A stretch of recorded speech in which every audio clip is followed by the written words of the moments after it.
Podcasts proudly presents the Wrestling is Real podcast, because wrestling needs us. Brought to you by KingofAmazon.com. Go to KingofAmazon.com when you do your shopping for Amazon to help the King of Podcasts. Shop for Amazon at KingofAmazon.com. You have made it to episode 551 of the Wrestling is Real podcast, and I am the King of Podcasts here with you, running through what we're going to go through tonight. Rehashing, revisiting, replicating for Ratings Retribution on the road to SummerSlam. We're coming up on it, and we have more things to go and talk about besides that. We also go ahead and jump into what the SummerSlam card is looking at right now, and the way they're getting there, especially through Raw, is unsettling, to say the least.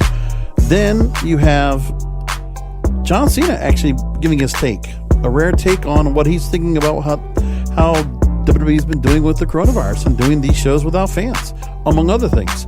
We'll also do a tribute to the passing of a superstar in WWF that I really enjoyed, also World Class Championship Wrestling, short time in WCW NWA, the Ugandan Giant Kamala, which I really enjoyed his character, and he was one of the first characters I remember watching as a kid, and we'll talk about him and what happened to his career.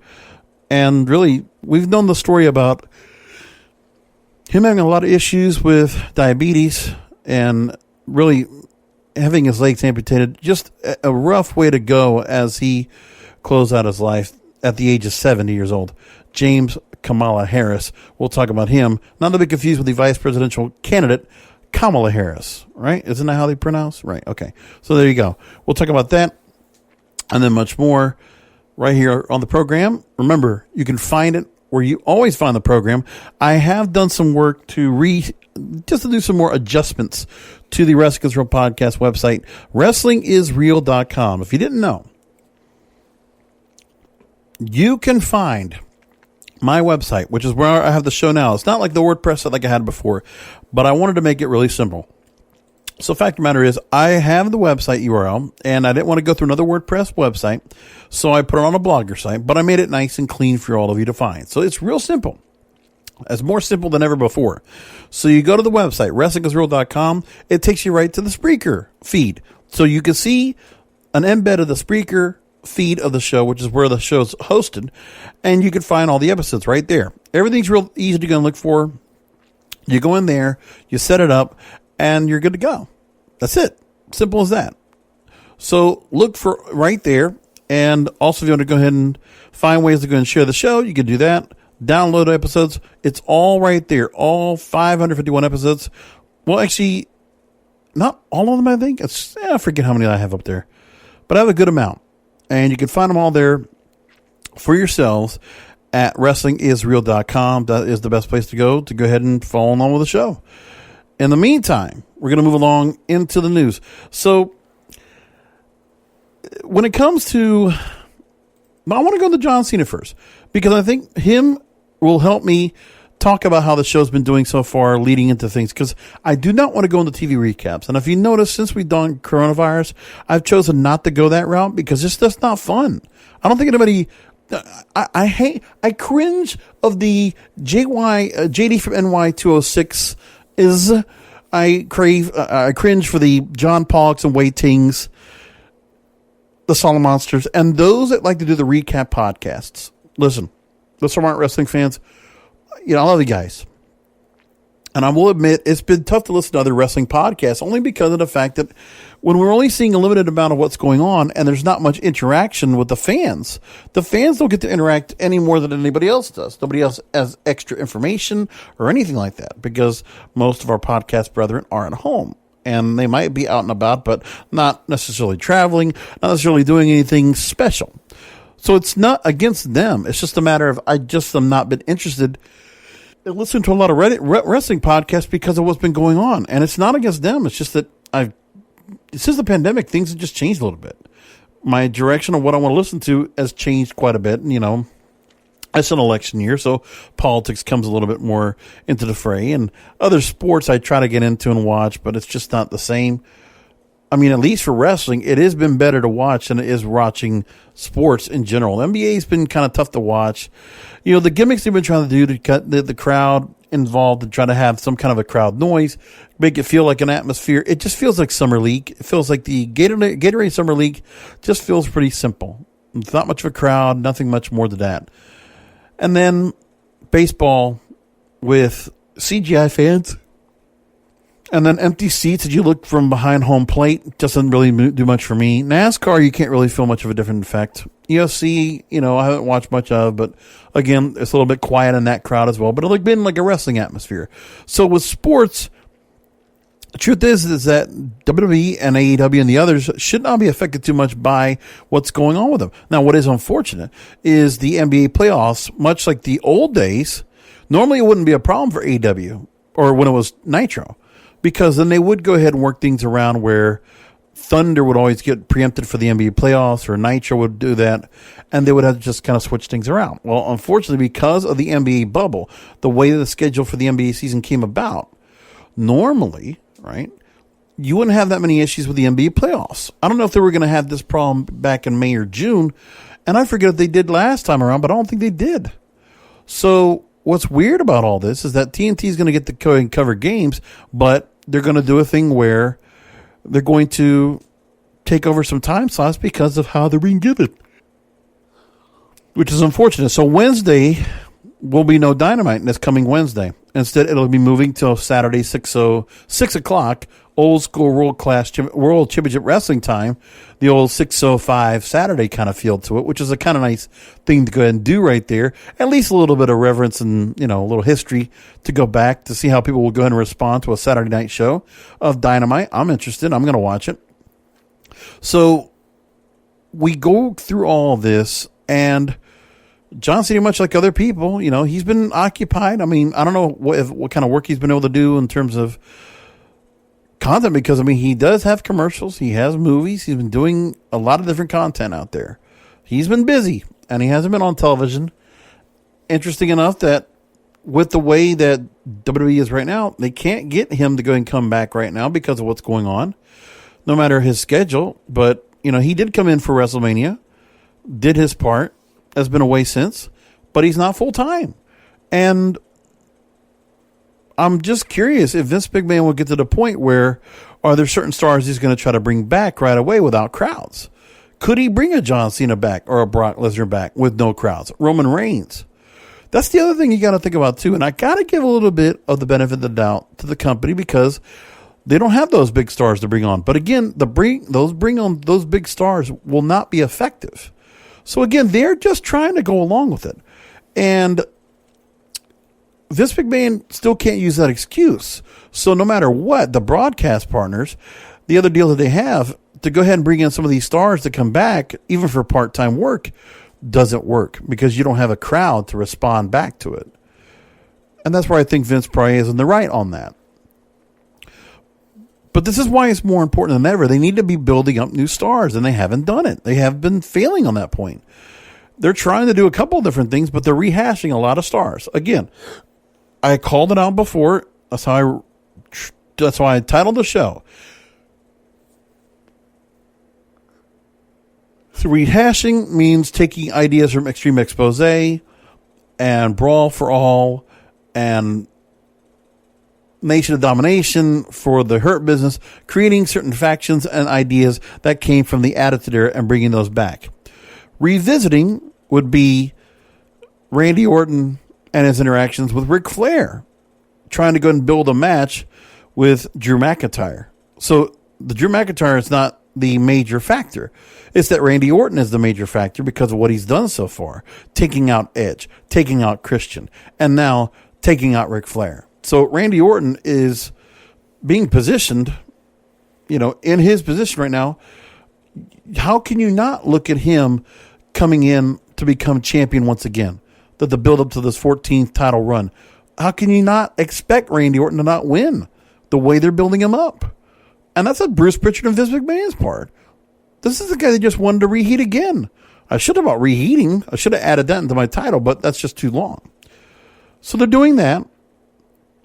And the only thing they have that really is the young part is, for young stars, Dominik Mysterio? Really? That's the guy we're going to put as a young star up and coming? We're going to put Rey Mysterio's son into the mix?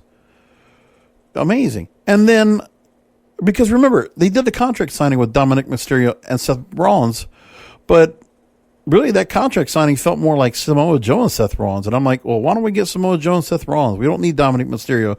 Plus, Dominik Mysterio gets whacked around both by Murphy and Rollins in a pretty gruesome looking attack of kendo sticks, in Dominik Mysterio trying to do his best Tommy Dreamer impression. Again, that's where it felt like it came down to. And then I just don't know. There's just not much there to work off of when you're looking at the whole picture and the build. And same thing with SmackDown, I must say. Pops and stars for people, because then, Sheamus has kind of been on in focus and now he's not so much. But now they have him with Baron Corbin, and Sheamus has kind of turned face, I guess. Doesn't really make sense at all. There's not been much of that. And Retribution makes no sense at all. Creating an Antifa that is just, causing ruckus. They're just damaging stuff. But are they damaging anybody? The thing is, I don't see them. If they're going to do the Antifa storyline, basically, if you don't know what it is, please go ahead and Google it, okay? I'm not going to get into a political conversation trying to explain what Antifa is. Just look at Portland, look at Antifa, you'll find out, okay? Believe it or not, there's been, they say demonstrations and protests when there's actually been rioting and looting and stuff like that. There's no denying about it. Just go on Twitter, go on Google, go look. If you're having trouble looking for it, just keep looking because it's there. Or go to DuckDuckGo because you probably have a better chance of not getting anything being censored from what you're watching. Me as a media person, I'm very concerned about what there is, what you can see and what you can't see, and what's being blocked from you. Because there's a lot of news that's not getting out there. Just being honest. It really is. Now back to the point. So with the matches we have, SummerSlam is weak. Doesn't look like we're going to have a match that will be cinematic this time around. I think they're actually not going to go with it. Because I don't know how they're going to do that if not. I mean, the only thing I can think of is if the Raw Tag Team titles, you can't see it coming, become something. I just don't know. But we have no idea what that's going to be at all. Well, with that said, John Cena spoke with Justin Barrasso this week. And I think maybe some of the things he talks about will help us get a little perspective. Because obviously, someone who is a rah-rah guy for WWE for, 15 years, roughly. More than that. I want to see what he thinks. I want to see how he perceives things right now.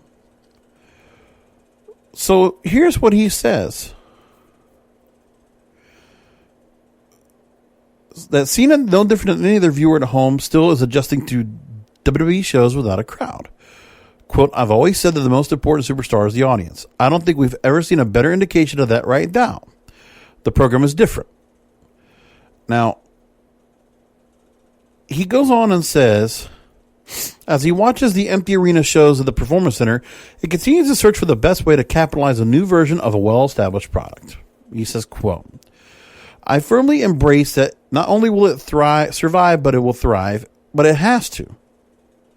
Not only will it survive, it will thrive. As an entirety, embrace this process. I believe they're going to do that. The longer they go without an audience, they need to transform as an entirety what sports entertainment is. And I think they're in this weird sort of middle ground where they don't know when crowds will be let back in. If you truly commit to a paradigm shift, that may scare away the normalcy the viewers are used to seeing. So you kind of have to operate like there is an audience, but there isn't an audience. Now, I'll tell you what. John Cena probably gives a better answer, a better response than Vince McMahon gave to the shareholders last week. It really is. That's a pretty good way of putting that together. Let me write that again. So they have to, he believes they're going to survive and thrive, but and has to, as an entirety, embrace this process. So really, they are going... We have seen the changes in John Cena's right. The live crowd, without having that live crowd out there, getting dead in the middle of the show, without the easy access for the live crew to just do a couple of backstage things real quick, boom, boom, boom, and that's it. They've done that. The way they call the matches in the ring, and the way they present the matches. You know, it's still trying to be done with a live crowd feel, but it really doesn't feel that way. And you're hearing much more interaction in the performance center as you're on stage, so you're getting a little more of that. The use of the cinematic stuff has happened specifically here and has worked quite effectively, but it's only for pay-per-views, and it needs to be kept special. And that is a smart thing that they're doing. So again, he says here, if you truly commit to a paradigm shift, that may scare away the normalcy the viewers are used to seeing. So you have to kind of operate like there is an audience, but there isn't. Which is what they're trying to do. But the problem is, I think they need to realize they can't do that so much. Which is why they've done the cinematic stuff. They try to do some backstage stuff, a few things where they're doing like on-the-scene kind of things when it comes to Braun Strowman or the issues with Retribution, things like that. They're trying to get a little bit out of the box here. They are trying. And this is a very important point he says here. It's a very weird time. I don't think they've committed the transition yet, and that's absolutely justifiable because eventually people will be let back into turnstiles. It's very complicated. There isn't a clear-cut answer to be like, just do this and it will be better. So I think you needed to keep a little bit of both because honestly, the idea of taping content I think has been not a bad thing. I think taping has not been bad at all for them. They could just do better with the content they have. And also, it's in a closed set. So there's no spoilers getting put out there. We're just getting little feelers of things here and there, but no full spoilers. So the shows, even though they're being taped, are still being live, or basically live to us and brand new and current. So maybe people could go ahead and take that as an excuse. The fact that we are getting tape programming, we've been getting tape programming for several weeks now. The show's not live. AEW is, in fact, I guess not all the time live, but they have been getting live with the Dynamite show. They did say it was live tonight, so I'm not sure. NXT the same way. It's been taped. But NXT as a tape show has not heard at all. As a matter of fact. Keep that in mind as well. We're getting live to tape. We're getting tape delay shows. But the fact that we're getting stuff live doesn't make a difference. In this case, without the spoilers, it's much like a live show. So the excuse of saying it might be taped really doesn't work here. And I'm trying to think of how it works out. It's like how you go ahead and try to work around here. But I think you can take some of the examples that it's done here where they have taken some time. I just think that some of the things they could have been doing like they were doing, that they could be doing as well. The Raw Underground thing is a step in a direction that is not a bad thing to do. Try to take ourselves outside of the ring, which is what we've always talked about. And they did a little bit of that. Like I think the bar fight with Jeff Hardy and Sheamus was okay. It wasn't bad. You know, again, but I think when we've seen some of the things he's done for the cinematic with the swamp fight, with the Boneyard match, with the Firefly Funhouse match, I mean, some of the things he's done outside the ring have been interesting. Even the match that the Viking Raiders and the Street Profits had was an interesting match. Money in the Bank was an interesting concept. Some of those things they did here, I think just need to be able to, they don't need to necessarily do those types of things for matches like they do for pay-per-views, but they need to create some vignettes. They need to do something here, not necessarily do anything with Zoom or anything like that, but again, let's shoot some other content. I mean, if you got to do it around Orlando or other places, then do that. Or, you know, you give some more time to other things. Like, you know, they did a couple of sit-down interviews, things like that. They've been doing the shows where they have the KO show and the dirt sheet and stuff like that. They've been still doing that. MVP's VIP Lounge, things like that. I mean, I guess that's out there. But then again, do we have to have it in the ring? Like some of this stuff, do we just want to keep it there? Why don't we keep it out, backstage and kind of do a set with it? Like, again, Performance Center, you have some places where you can go ahead and shoot some content. A few different things. I just don't know. They're not going to shoot anything outside of what the taping schedule is right then and there. So to go ahead and offshoot a little bit and do some assignment work is not in their forte. They don't want to do that. That's part of the thing I think it kind of hurts for them. Now, John Cena moves along and talks more about some of the characters that are out there and some of the stars that are getting pushed.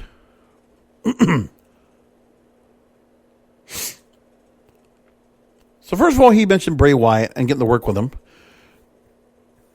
And that Bray Wyatt, who has been the Fiend for over a year now, he believes has stood out due to his endless creativity and imagination during the empty arena shows on SmackDown.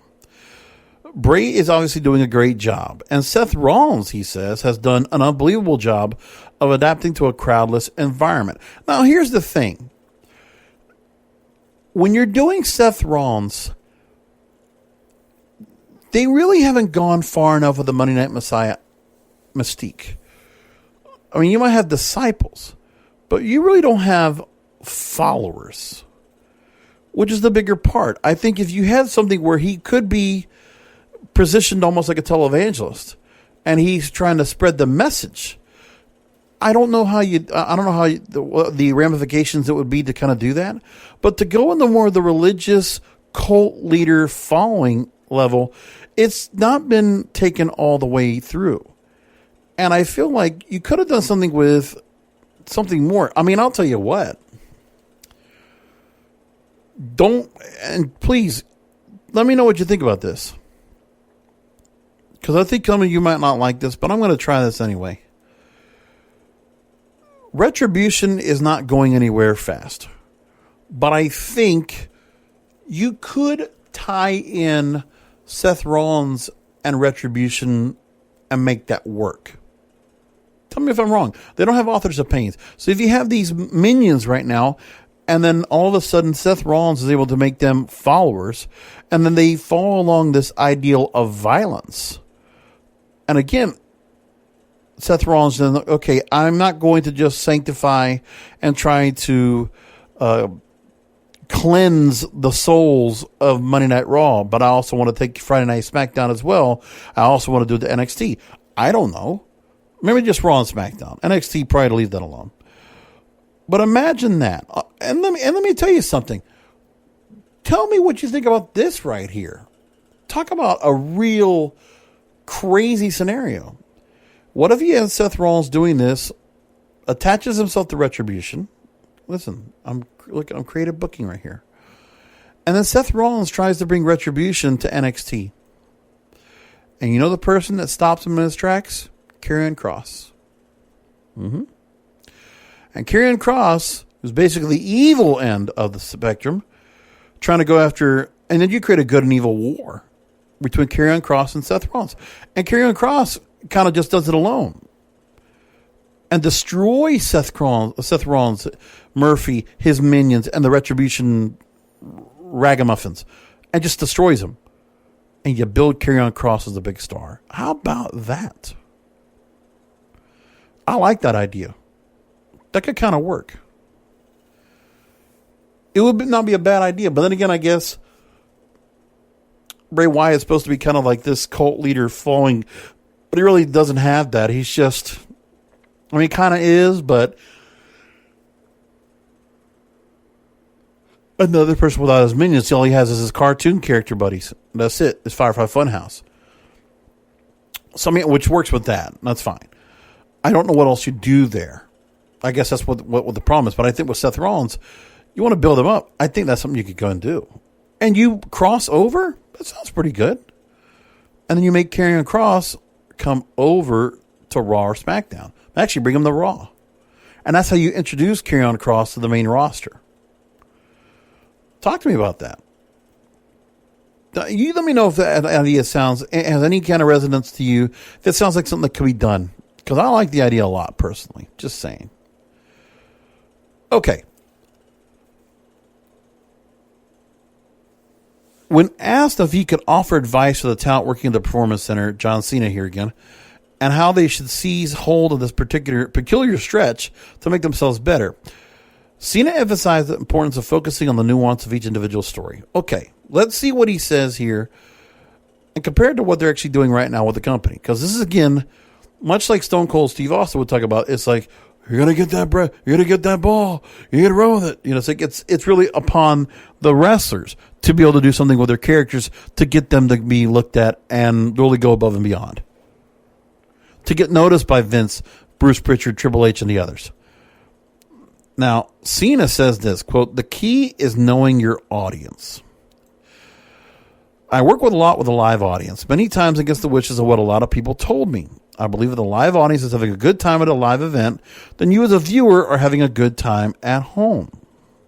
There were numerous times when, against many people's wishes, I would involve a live audience to make sure they knew, one, I was listening, even if it wasn't flattering to me. Number two, I understood. And three, I tried to incorporate. Now, with an element that does not have a live audience as a performer, you have to focus on what's in front of you. It's almost like movie making," he says. "The biggest difficulty for me is not playing to the people in Section 312. There are no people anymore. If there is ever a time to commit to a story, this is it. A lot of times when there's an audience, you can really lean on your ability to produce action. You cannot do that now. The viewer at home no longer gets caught up in the energy of the live crowd." And honestly, he's right, because without the energy of the live crowd motivating you to watch on TV, then yeah, you're not taking the clapping seals around the NXT Performance Center rookies or prospects. You're not really relying on them to give you the response that you're having. Again, the live crowd would normally have a response that would mirror more towards what you think, but it's not. Quote, Cena here, "It's literally asking someone to unlearn what they've learned, and that's a bold risk. And a lot of people are not comfortable taking those risks. But I think that the more people embrace story, even when there is none, and that doesn't mean, well, the creative team didn't provide a story, that means there is no story. No. I'm living proof that is not the case. You just have to use your imagination. In this realm, imagination is king. Action will not drive the product forward. It has to be imaginative, and it has to be well presented." Well, I like where he's going from right there. Because, I mean, you could do more to the story. I don't know how much that the stars are going to be allowed to do anything with the little bit of scripted material that they have. I mean, the story being scripted. We know that no matter what. So, seeing Shorty G out there getting a little bit of chance to work alongside, say, Baron Corbin or Sheamus or Jeff Hardy coming out there and doing his stuff, are they really adding much more to the mix of their story when they're pretty basic stories? Okay, Jeff Hardy, alcoholic. Now Baron Corbin is trying to push his weight around, things like that, you know. But you got to add more to the mix. And what are they being allowed to do? Or what are they going to try to do to create more? On the Street Profits, you have Montez Ford getting sick and not having much more to that. The truth is, I think some of the older stars know what they're doing there. You see Randy Orton and Ric Flair, two veterans, chiseled veterans. Ric Flair, and which was interesting in his story, by the way. I thought it was interesting that he actually commented afterwards about what he wanted to do in the promo with Randy Orton, which was fantastic. Closing out the show with Randy Orton punting Ric Flair, the whole build-up of that was quite a story. And I was actually surprised that Ric Flair wanted to bring it up. He wanted to bring up his son Reed, the one that passed away. He wanted to bring up the fact that that Randy Orton was going to be like a son like he had not had, that he had lost. That when he lost Reed, that he felt like he wanted Randy to kind of fill that void. He was going to add that to the script, to the storyline. And I'm like, that would have been great, but man, that's a very personal thing for Ric Flair to come out with. But I think Ric Flair part with his best material in years. And, I didn't really care much about him kind of accompanying Randy Orton down to the ring. I know the reason why. In real life, we know why. Because Ric Flair thinks the world of Randy Orton as the best star right now. If you're talking about, like, the best current star right now in the company, he absolutely is going to say Randy Orton. And, I think you could definitely make the debate that Randy Orton is probably one of the most important stars right now in the company at this very moment. He is not John Cena's level. He's probably now where Roman Reigns has been. And probably where Seth Rollins was at his highest right now. And Randy Orton is he's a mainstay. He's solid. And of course, put him in a good storyline and a good story, he kicks ass. He's doing great work right now in this evil character. Basically, just kind of returning back to Legend Killer status, which is the Randy Orton we all liked a lot. Legend Killer status, Legend Killer Randy Orton was a great character. We enjoyed it as much. At least I did, for more than anything else. I enjoy this angle with Randy Orton right now. So him and Drew McIntyre are going to have a very good match. Again, two veterans like that. It's unfortunate how many of the younger stars right now. So you're going to this route, and I think the build up right now for Drew McIntyre, Randy Orton has been pretty good so far. I will say that. Now, excuse me. I just don't know what else you do, and there's more that Cena talking about. Really, he was talking about his new sci-fi cartoon show that he's voicing, Dallas and Robo. So it's sci-fi going after the Adult Swim audience with their own kind of animated content. I don't know how it's going to do. The track record of Adult Swim and what they've been able to do with the likes of Rick and Morty,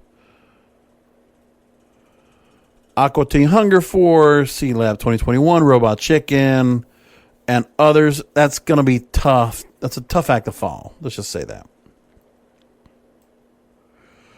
Okay, I want to go into a couple other things. I want to go and take some time to go and talk about a wrestler I really did enjoy. Yeah, he wasn't the greatest wrestler in the world, but what a hell of a character. What a gimmick. A really fun gimmick, as a matter of fact. I really enjoyed. James Harris. Originally he was called Sugar Bear in the ring. Working man from Senatobia, Mississippi. I'm going to take from the Ringer.com that reported on the death of James Harris, who traveled the world as the Ugandan Giant, a terror from Africa.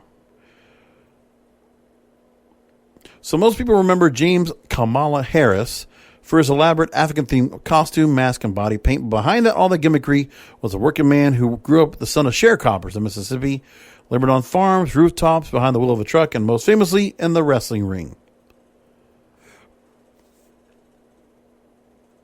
Strong guy, big guy. Issues with diabetes cost both his legs in 2020, and a respiratory infection leading to cardiac arrest and death on Sunday at the age of 70. They tried to say that he actually contracted COVID-19, but there's not been a lot that's said about that so far. But again, cardiac arrest and death, and already a respiratory infection as well. Kamala's performances of the Ugandan Giant lit up main event marquees throughout the 1980s and weathered life's trials and tribulations as an African-American man. Now, they go a lot into his background, which I'm going to move along. So his interest in wrestling goes back to the late 60s when he used to attend Eddie Graham's Championship Wrestling for Florida shows. And one of the stars he really looked up to was an African-American wrestler named Thunderbolt Patterson, whose oratory abilities drew fans to the arenas, and a young Dusty Rhodes, whose memorable delivery borrowed heavily from African-American jive talk. Although Kamala's character would never speak at all, he absorbed plenty of studying from these performances. So the interest he had, he was able to go meet Bobo Brazil, and in the 1970s, and through family relations was able to go and meet with Bobo Brazil, and Bobo Brazil decided to train him.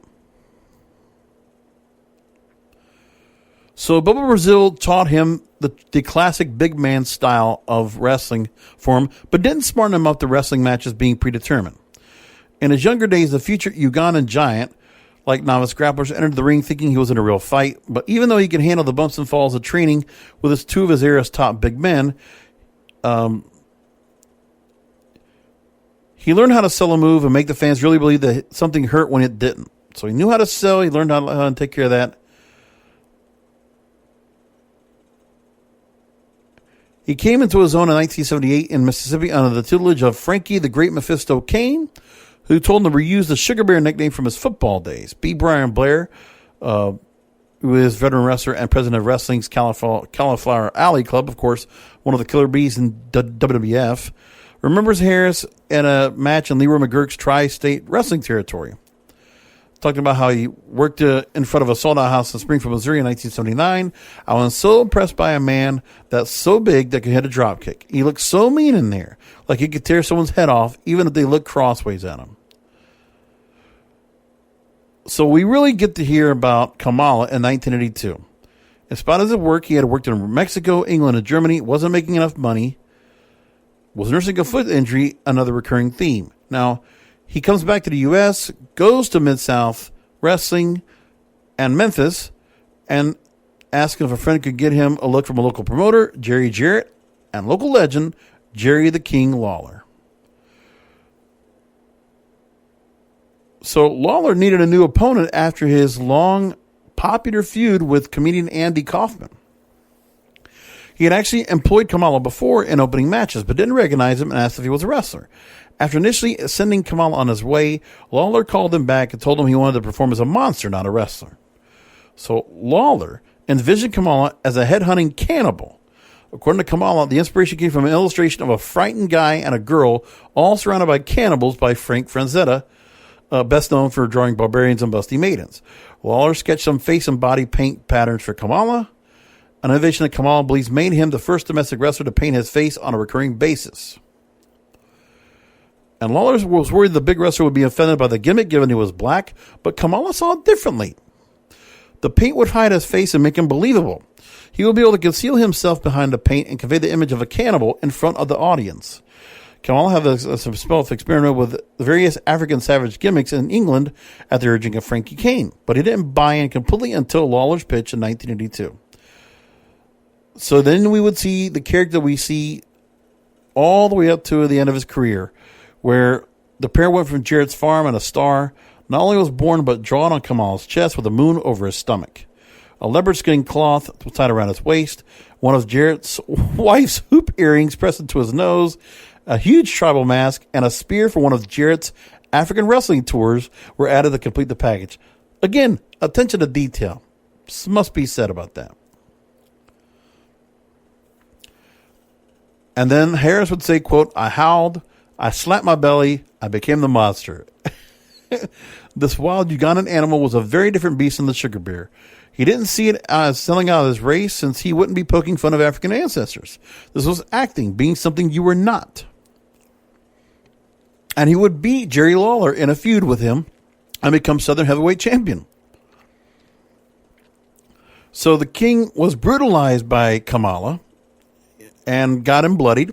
And then Kamala says, "I rubbed the blood all over my face and mouth and made it look like I was eating flesh. I rubbed my tummy and people screamed." Amazing. And then he was given a mass handler dressed in safari clothes. We know him as Kimchi for most, or Friday, who would rough up his monstrous charge during the matches to make him angrier. And Lawler had to appear on the card or at the arena every night because he was still doing Kamala's body paint himself. And then they would blow off. They built to their blow-off match. Kamala realized how Lawler was profiting from the gimmick.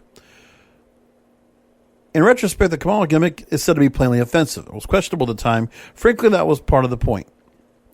Although not racist himself, Lawler said, quote, "He knew how to tap the racist background of Memphis fans to sell more tickets. And Kamala wanted to make more money too, so he would give his blessing to jokes like being bright with watermelons." Oh my God. You can't do that now. But again, you want to outrage the audience. You want to get them in a fever pitch. This works. So Kamala says, "Racist humor didn't bother me, but racist promoters who wanted to pay you less because you were black did." Now, that's a very interesting point to put. That's actually quite an interesting point. Then he would go to Mid-South. Then he worked for Bill Watts at Mid-South Wrestling.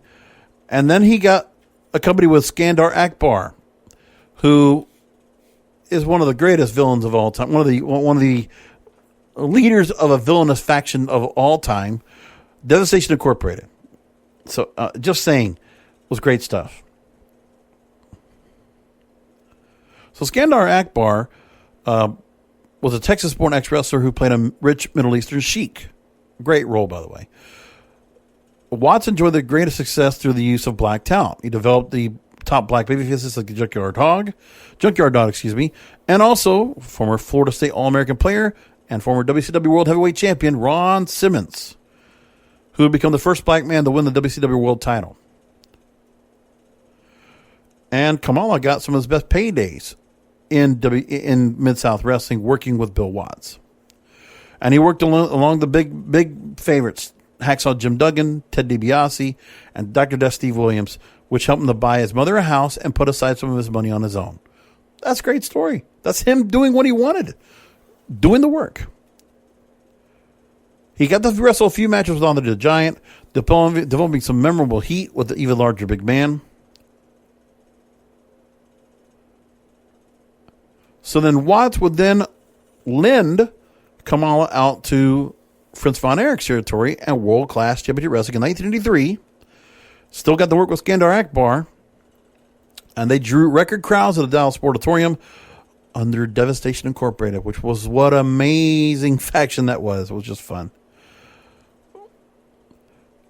His face painting style around the time would also change. Then the name of his character would be changed from Kamala to Kamala, a switch that remained permanent aside many of the typos in magazines and in programs. Then Kamala would join the WWF in 1984 to work with Vince McMahon.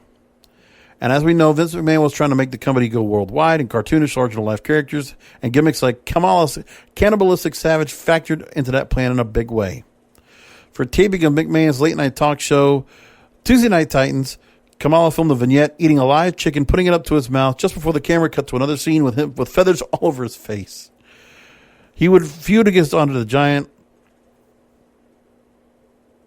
So, honestly, Kamala would always leave because he was about the money.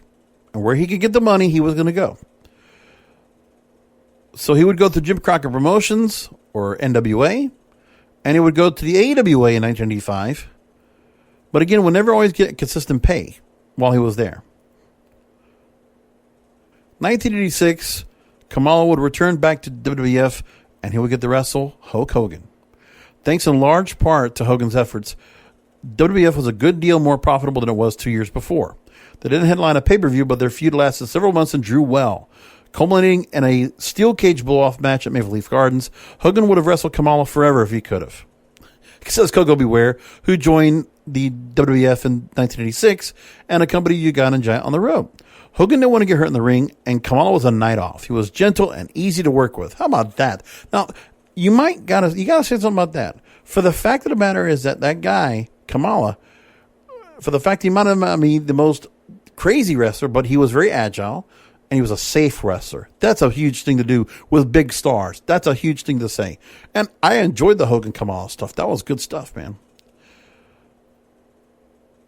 So the highlight of Kamala's 1992 run, which is really the real peak of his career after all was done, was a big SummerSlam pay-per-view match at Wembley Stadium in London against The Undertaker. A 3-minute DQ loss that served as the second-to-last match on the card. And then Kamala's third run in the WWF would be in 1993 with a good guy turn that eventually led him to jobbing to most of the up-and-coming wrestlers. He would then join WCW as part of Taskmaster Kevin Sullivan's Dungeon of Doom stable, alongside former Hulk Hogan friends and enemies such as the Zodiac, Ed Leslie, or Brutus Beefcake, and the Shark, John Tenta, who feuded with Hogan as Earthquake. Sullivan's specialty was freakish stables. He knew what Kamala brought to the table. And he would wrestle Hulk Hogan at Clash of Champions 31. He also got to work alongside Eric Bischoff. Wasn't getting paid a lot, but at least he was still getting work.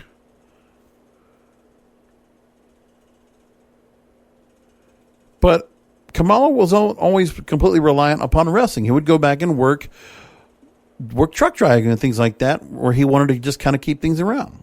That's really where he felt like he wanted to go. So unfortunately, then goes his bad health in the late 2000s. Always wrestled barefoot, started experiencing intense pain in his feet, kept developing sores and blisters on his feet, leading to amputations first of his toes, his left foot, and finally in 2011, his left leg. Before he could come to terms with the loss, his right leg developed similar symptoms, and in 2012, after 6 total operations, he lost the right leg too. So you might remember there was a lot of things that went on where he was trying to get himself a lot of help because it really didn't have a lot of money coming in, and, wasn't able to keep working, and went through a lot of stuff going on. The story ends up saying that Kamala, in other words, was a special kind of trailblazer, came from nothing, the absolute bottom of the American South in the 1950s, and always found himself stood on his own 2 feet, even long after he couldn't stand anymore. My thing is Kamala was just a hell of a wrestler. For me, I just enjoyed a gimmick. That was a hell of a gimmick. You cannot make a gimmick like that again, but it's really fascinating, the creativity of it. Again, African cannibal. Then you really had to be thinking about how this all works about. Scared the shit out of you. I remember that guy, when I grew up, the face paint and the whole look, that's a big guy. But, you knew his matches. You didn't give a shit how the matches would turn out. You were just amazed by Kamala himself. He was a wrestler, man. He was one of the better, more memorable WWF wrestlers of my generation, of growing up as a kid. So it's unfortunate to see him pass, 70 years old, too young. James Kamala Harris will be missed, but was a hell of a fun ride. So condolences to him and his family and friends. Godspeed. So tonight, AEW put out a number of good shows for Dynamite show, and I'll tell you, I'm curious as what their audience is going to look like for this week and how they're going to have to deal with the NBA playoffs coming up, because they are going to have a few times where the show's going to have to work around some scheduling. And that's what's going to be around for them. That's going to be tough because the scheduling right now is going to be really kind of rugged for them. So let's go through what's going on right now. So they're going to go through 3 different schedule changes for August and September. So here's what we got. This is being done, by the way, to fit the NBA playoff schedule. So the originally planned Wednesday, August 19th episode of Dynamite will be Saturday night, August 22nd. So there will be we'll see how the ratings work out for Saturday night. Like, if they're able to hold on to, say, 600,000 or so audience on that night would be pretty good for them. If they could get the 700,000 viewers for that night, would be pretty nice. August 26th and September 16th episodes will be on Thursday nights at 8 o'clock. So they'll still be prime time during the week, and it will be uncontested still.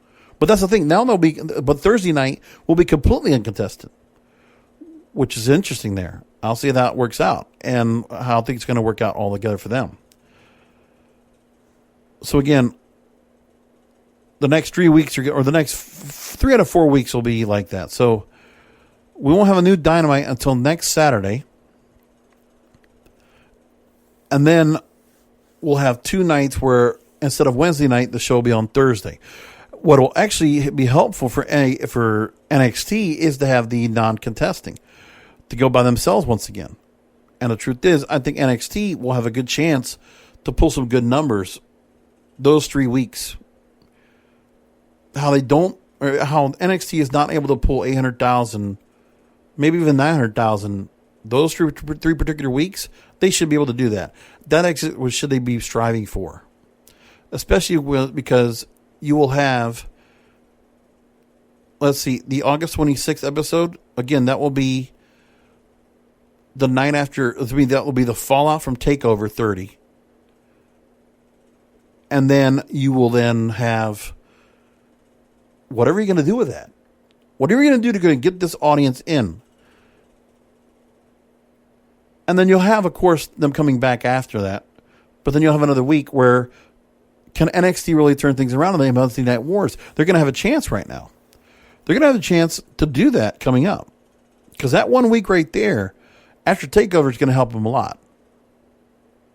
Because I think some of the AEW faithful that will not have a Wednesday night Dynamite to watch, they will want to watch something on Wednesday night, and I think they probably will watch NXT. So they'll keep an eye on that, see what they like about it, and see where they go with it.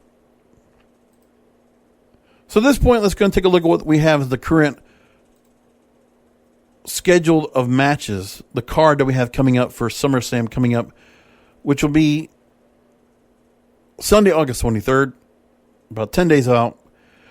At this point, Drew McIntyre against Randy Orton for the WWE Championship, which again, I think has been a very well done match. Well done, set 'em feud, which I've enjoyed that much. Now, SmackDown this past week was interesting how they did Braun Strowman's promo. Because Braun Strowman had a different sounding voice than we've ever heard him before. And I don't know what they're going to think about how they put that together, but, if I can find where somebody did the results for that and actually did a recap and wrote word for word what they did on there would be interesting, because I would like to think how people think about what Braun Strowman did, because it was a different feel to the character. It wasn't bad, but let's talk about it.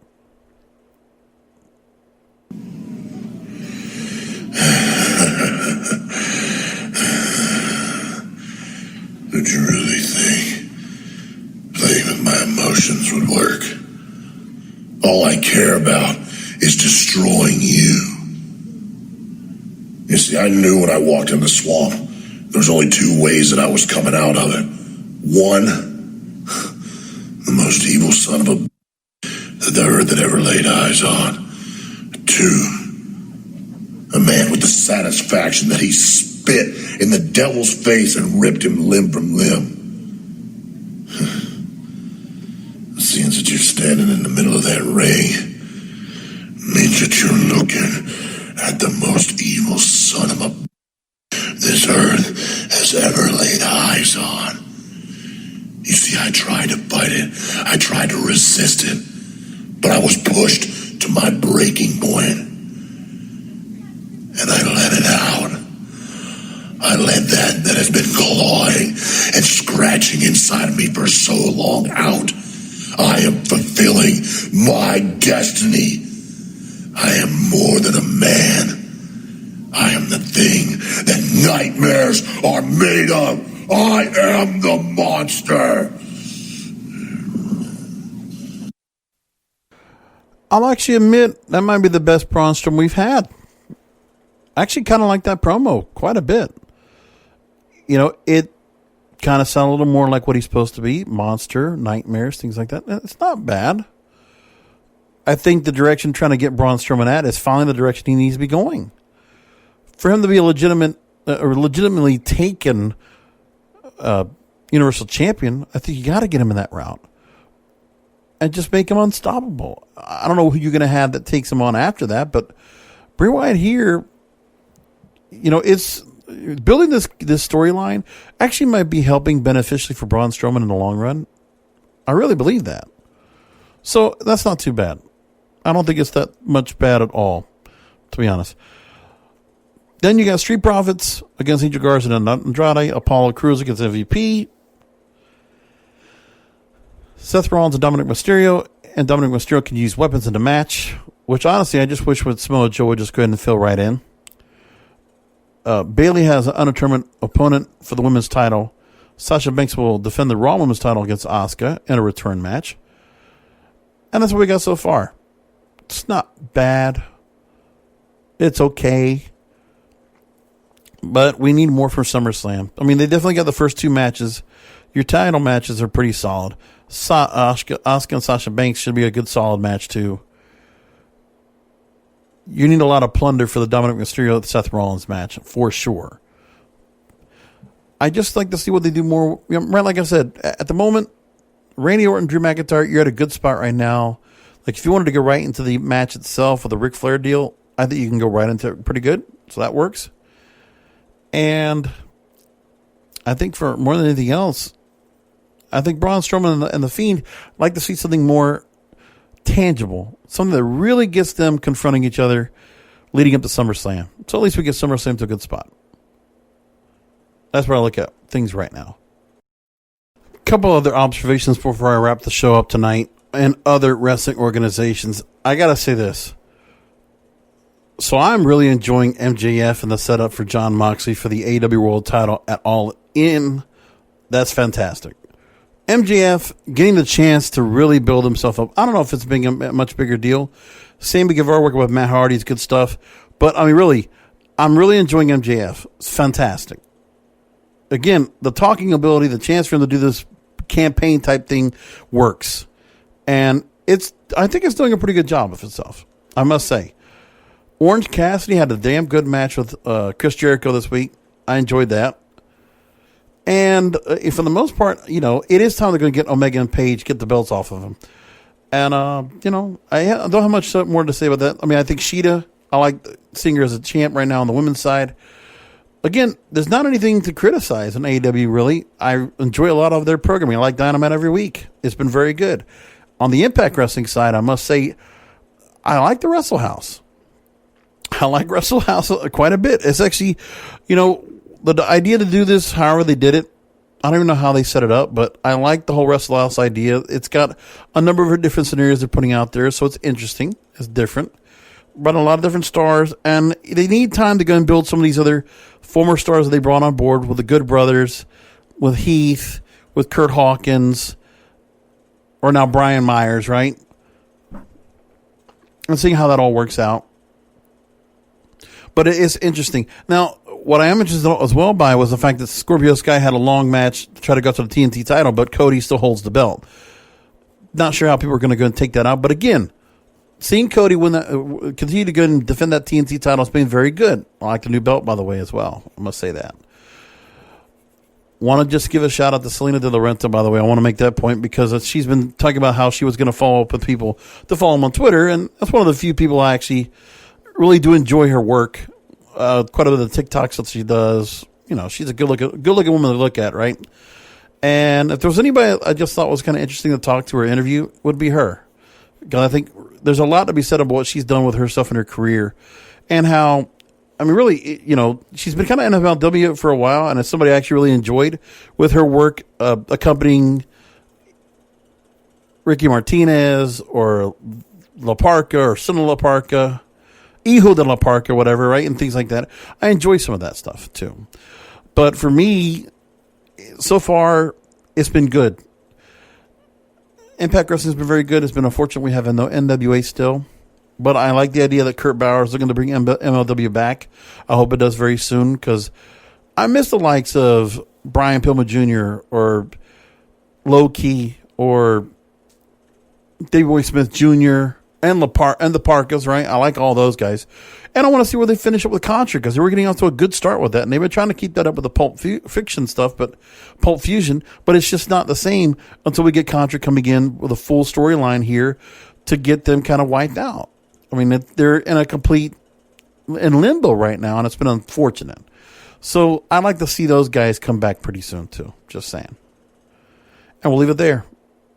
Thank you for listening in, finding the show like you always do. Remember, keep WrestlingIsReal.com bookmark, and also make sure to go ahead and subscribe to the show wherever you find podcasts. Apple Podcasts, Google Podcasts, Stitcher, Spreaker, Spotify, iHeartRadio, all those places. And, of course, remember where to go and find me. Just like at King of Podcasts, I'm everywhere.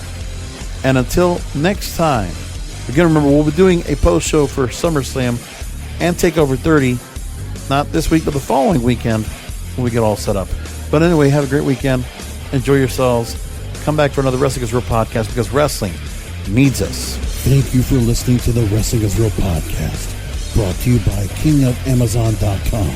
For more information on how to subscribe to the show, how to share the Wrestling is Real podcast to listeners like you, and check out the latest wrestling headlines, go to WrestlingIsReal.com. That's WrestlingIsReal.com.